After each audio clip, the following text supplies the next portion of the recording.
Камера, мотор. На фоне живописных гор Ингушетии в селении Ляжги стартовали съемки сериала, основанного на реальных событиях. «Спецы» – это история, которая оживет на телеэкранах. В центре сюжета – операции сотрудников Центра специального назначения ФСБ России. Работы у съемочной группы немало, процесс отлажен. Но в этом непростом деле не помешает и немного удачи. Считается, что ее принесет необычный ритуал – разбивание тарелки. Богом! «Спецы» – это уникальный проект. За 16 серий по 48 минут каждая зрителям расскажут о нравственных принципах бойцов подразделений Центра специального назначения. В центре истории вклад сотрудников в ликвидацию запрещенной в России террористической организации «Имарат Кавказ», которая действовала на Северном Кавказе с 2007 по 2015 годы. Главные герои – собирательный образ бойцов всех подразделений ЦСН. 8 историй, они основаны на документальных событиях.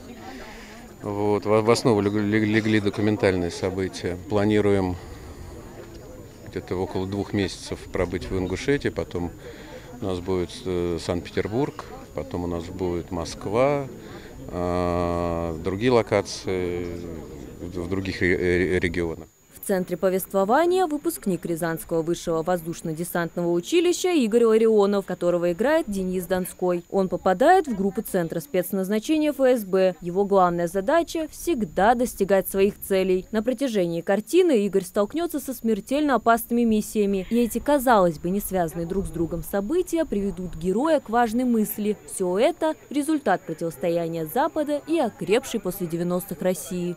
Этот человек интересен тем, что он талантливый. То есть, возможно, он преемник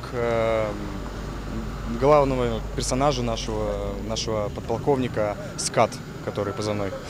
Как бы он его берет для того, чтобы смотреть на него как на человека умного. Пусть я и молодой, но он видит во мне, персонаж психолог. То есть он умеет договариваться. Ведущую роль исполняет и известный актер Дмитрий Пчела. Он – командир группы Центра спецназначения ФСБ. Его боевым товарищем был отец Игоря Ларионова, который погиб при исполнении одной из миссий. К роли мы готовились, занимались с настоящими специалистами. Это было непросто, но очень увлекательно. Ждем наконец-то съемок. Вот сейчас все должно начаться в предвкушении хорошего боя, хорошего дела. Сериал адресован мужской аудитории, но будет интересен и женщинам. Это один из немногих проектов, который рассказывает о героях, зачастую остающихся в тени. Но это не уменьшает их вклада в защиту страны. Элитные подразделения, которые абсолютно незаметны, которые принимают участие в очень серьезных операциях. И в принципе, наверное, это один из немногих проектов, который снимался там про эти подразделения. Стараемся показать правду, в этом уникальность, максимально правдивую историю. Создатели сериала намерены максимально привлечь к съемкам актеров местных театров и жителей республики. Власти Ингушетии оказывают максимальное содействие. Минкультуры региона тоже задействована в процессе. Для нас важно, что для съемок фильма выбрана именно наша республика. Это, в свою очередь, позиционирует нас в положительном таком ключе.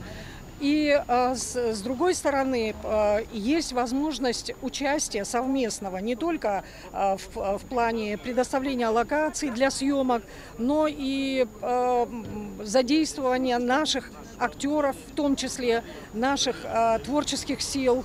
В географии съемок не только Ингушетия, но и другие регионы Северного Кавказа, а также Крым и Арктика. Работы впереди много. Съемочная группа времени зря не теряет. Первые сцены готовы, старт съемкам положен, а на площадке уже звучит первое заветное «Снято». Мария Макеева, Султан Булгучев, Магаз 24.